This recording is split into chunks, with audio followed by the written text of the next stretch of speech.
Hello and welcome to this candid conversation exclusively మీ ఐ డ్రీమ్లో. నా పేరు స్వప్న. వైద్య వృత్తి అంటే చాలా సీరియస్ ప్రొఫెషన్. అంతకంటే సీరియస్గా ఒక ప్రొఫెషన్ ఉందని గుర్తించుకుని ఇక్కడి నుంచి అక్కడికి జంప్ అవడం చాలా పెద్ద సాహసం.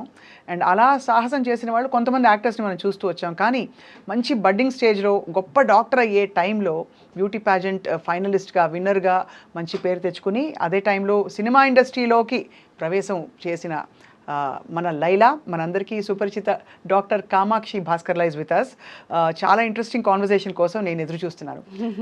డాక్టర్ కామాక్షి భాస్కర్లా గారు, నాకు డాక్టర్లను చూస్తే ఎనలేని ప్రేమ, ఒక విధమైన అరే అని అలర్ట్ మోడ్లోకి వచ్చేస్తాను. సో ఎలా ఉన్నారు? ఐఎమ్ గుడ్ అండి. How are you? Yeah, doing great. Very happy to meet you. మీ పేరులోనే ఒక actually your name itself commands a lot of respect. చూస్తే కామాక్షి భాస్కర్లా అనగానే అరే ఎవరో కొంచెం సీరియస్ అనుకుంటారు. సో నిర్మాతగా, డాక్టర్గా, యాక్టర్గా, how is your journey so far? Baby step అంతే. నిర్మాత baby step. But I am in the direction team from past 4 years. అది. So that's there. How do you feel about your entire journey? It's అంటే నేను ఒక్కొక్కసారి ఆలోచించుకుంటూ ఉంటాను. I introspect a lot. ఆలోచించుకున్నప్పుడు okay I've come so far. అంటే as I said baby steps తీసుకుంటా చాలా దూరమే వచ్చాను. Nobody expected. సో అసలు మీ stint with the film industry ఎక్కడ మొదలైంది? And also I really liked the way you introduced. ఒక సీరియస్ వృత్తి వదిలేసి ఇంకో సీరియస్ ప్రొఫెషన్ ఉందని తెలుసుకొని I really like how you're telling there's also a serious profession. Thank you so much, because nobody believes that. మజాకా లేకపోతే 5-6 ఏళ్ళు చదివి అంత కష్టపడి సీట్ తెచ్చుకుని ముందు తర్వాత ప్రాక్టీస్ చేస్తూ అదే ఇంటర్న్షిప్ అదే చేసుకుంటూ అంతది వదిలేసి రావడం అంటే దీని మీద ఎంత ప్రేమ ఉందో అర్థమవుతుంది. ఎగ్జాక్ట్లీ. అండ్ అది కేవలం లుక్స్తో రాదు. ఏదో బాగున్నామమ్మా చూడడానికి అంటే డాక్టర్లు చాలా మంది బాగుంటారు, అందరూ అయిపోతారా ఏంటి? Very true. సో ఎవరిని చూసి ఇన్స్పైర్ అయ్యారు కామాక్షి గారు మీరు? యాక్చువల్లీ కొంచెం పెద్ద story. I'll try to put it. పెద్దగానే చెప్పండి, పెద్ద స్టోరీలు చాలా ఇష్టం. I'm a very closed child అండి. చిన్నప్పటి నుంచి I was in my own world. నన్ను అందరూ బుక్ వామ్ అనేవాళ్ళు. ఎప్పుడు చదువుకుంటూ ఉండేదాన్ని. స్కూల్లో స్పోర్ట్స్ చదవడం. I was teacher's pet. So you can understand how teachers' pets are. Like teachers ఏం చెప్తే అది ఎంత కష్టపడమంటే క్లాస్ బుక్స్ మోసుకొని వెళ్ళడం. So I was teacher's favourite student. So నాకు ఎక్కువ ఎమోషనల్లీ ఐ యూస్ టు నేను చాలా క్లోజ్డ్గా ఉండేదాన్ని. ఎక్కువ ఎక్స్ప్రెస్ చేసేదాన్ని కాదు. అదొక పాయింట్ వచ్చేసిన తర్వాత at the age of 20, 21, 22 I felt like I'm not expressing my self in any situation. I'm not having a say. Right. It can be because of the circumstances, family conditioning, or you know how it is, like economically speaking. I come from a middle class background. So aa illallo ela untundi, we are very conservative. Correct. We listen to the men in the family, and so I was always closed, silent.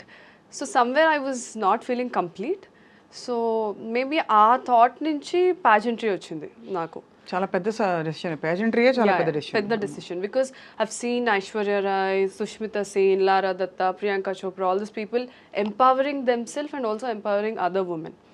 So okay నేను కూడా ఆ పొజిషన్లో ఉండాలి, నాకు నేను ఎంపవరింగ్గా ఉండాలి. At the same time నాలాగా చాలామంది ఉన్నారు కదా, who you know can't voice their opinions, or you know who are very shy or conservative. They exist but nobody notices their existence. So ఆ థాట్ నుంచి వచ్చిందే ప్రతి ఒక్కటి. So I also work for many NGOs. I have met many young women who were also in the similar situation. So I thought okay లేదు, I have to do something. So that's how pageantry happened. But unfortunately pageantry was not my forte and తర్వాత అర్థమైంది. ఇప్పుడు మనం కొంచెం ఎక్కువ తెలుగులో మాట్లాడుకుందామే, ఎందుకంటే లేకపోతే కింద కామెంట్లో రాసేస్తారు వీళ్ళిద్దరూ తెలుగులో మాట్లాడొచ్చు కదా, మీ ఇంగ్లీష్ మీకే వచ్చా మాకు రాదా ఇవన్నీ పెడతారు. యాక్చువల్లీ చాలా మంది అదే క్వశ్చన్ అడుగుతారు. బట్ నేను 6 years చైనాలో ఉండిపోయాను. అక్కడ ఆల్మోస్ట్ ఒక 128, 130 కంట్రీస్ నుంచి. సో ఆ common language was English. So నాకు తెలుగు కన్నా ఇంగ్లీష్ చాలా comfortable. The way I think has thinking language English అయిపోవడంతో నాకు మాట్లాడిన 2 పదాల తర్వాత మళ్ళీ ఇమీడియట్గా ఇంగ్లీష్ వస్తుంది. ఐ హ్యావ్ టు అదిగోండి కాన్షియస్గా నేను లేదు తెలుగులో మాట్లాడాలి. తెలుగులో అయితే మార్పుకి సమయం వచ్చేసింది అంటాం, ఇంగ్లీష్లో ఆలోచించి చెప్తే సమయం వచ్చేసింది మార్పుకి అంటాం. Time has come for change. అంతే కదా. చైనీస్ వచ్చా అయితే? I speak Mandarin. Mandarin. Mandarin అంటే అది ఒక డిష్ పేరనే అనుకున్నాను ఇన్ని రోజులు, ఇప్పుడు అదొక భాష అని అర్థమైంది. అయ్యో చాలా మంది చైనీస్ ఇప్పుడు మీరు అంటే ఎక్కువ నాలెడ్జ్ లేకపోవడం వల్ల ఇట్స్ లైక్ వీఆర్ ఇండియన్స్ కదా, China Chinese people. So do you speak Indian అన్నట్టు, డూ యూ స్పీక్ చైనీస్ అని అడిగితే అదే. So Mandarin is the language that is used. Mandarin, but there are quite a few Canton కూడా ఉంది కదా. Cantonese ఉంది. Cantonese. సో Mandarin is widely spoken. కానీ ఇవన్నీ ఎక్కువ మనం మెనూ కార్డులలో చూస్తాం. Cantonese chop suey, Mandarin vegetable అలాంటివి. కానీ ఫ్రాంక్లీ చైనాలో జీవితం అంటే అంటే why you vegetarian by upbringing are you use to eat అన్ని తినాలన్నమాట. చైనాలో విచిత్ర వంటకాలు తింటారంటారు, మీరు తిన్నారా? ఐ ట్రైడ్ అండి. అవునా? I had my fair share. కొన్ని ట్రై చేశాను. ఒక 2-3 ఫేర్ షేర్ వద్దులేండి పేర్లు చెప్తారా? I've tried those cockroaches. ఏమిటి Yeah. ట్రైడ్ అంటే మేము ఫ్లిట్ కొట్టాం, అలా ట్రై చేస్తాం మేము. నిజమా? Yeah, I've tried. ఎలా I've ఉంటుందండి tried కామాక్షి గారు ఆ Scorpio. feeling? స్కార్పియన్సా? Yeah. తేలు. See? Yeah. మేము కూడా తేలు వాడతాం, కానీ అది రిఫైన్డ్ తేల్, Refined tail. కోల్డ్ ప్రెస్ తేల్ అంతే. Nice, that's a good one. బాబోయ్, అసలు ఎంత సాహసం. Yeah. అంటే అక్కడ వాతావరణంలో అలా అలవాటు అయిపోయిందా? అలా ఏం లేదు, ఇట్ వాస్ జస్ట్ ట్రై చేద్దాము అసలు ఎలా ఉంటుందని ఒక క్యూరియాసిటీ అంతే. యాక్చువల్ చాలా మందికి అర్థం కాని విషయం ఏంటంటే, if you go back to China history, వాళ్ళు ఒక 200 years ఫమైన్లో ఉన్నారు. వాళ్ళకి డ్రౌట్స్ వల్ల, ఫమైన్ వల్ల వాళ్ళకి వెజిటబుల్స్ మనలాగా గ్రీనరీ ఉండేది కాదు ఎక్కువ. So they use to rely on wild animals for food. ఏంటి మన బొద్దింకలు, యా, మరియు మన కప్పలు, యా, మరియు మన తేళ్లు, మరియు మన పాములు, ఇంకా చాలా అలాంటివి.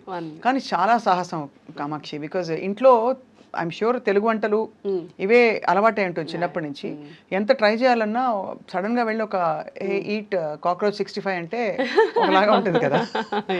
నేను కుక్ చేసుకునేదాన్ని. మా మామ్ ఇంకా వెళ్తా తిను అని మాకు when we had the knowledge, మా మమ్మీ నాకు అన్ని వంటలు నేర్పించి పంపించారు.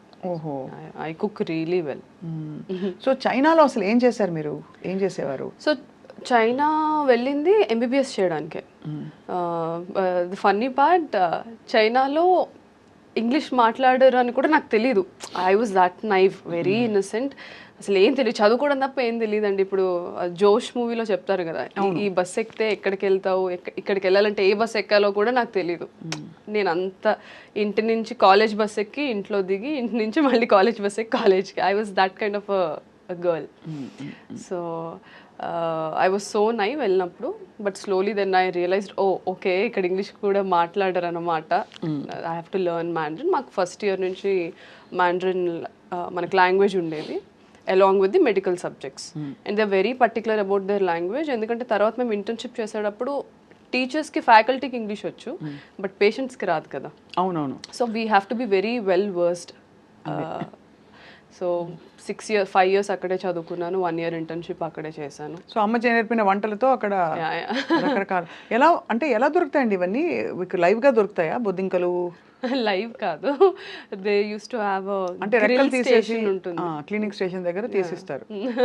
ఒకనొక రోజు మీరు వెళ్ళారు అలా మాల్ కి, అదే గ్రోసరీ షాప్ కి వెళ్ళి అక్కడ లోటస్ స్టెమ్స్, బ్యాంబూ షూట్స్, వాటన్నిటితో పాటు సరే why don't we try this అని ట్రై చేశారు. How was the feeling? అంటే ఐ వుడ్ వియర్డ్, అది అంటే good kind of weird. I was curious అండి. I'm a traveller, I travel a lot. So నేను ఎక్కడ ఫుడ్ అయినా అక్కడ ట్రై చేస్తూ ఉంటాను. I know it is not, food is also part of our culture కదా.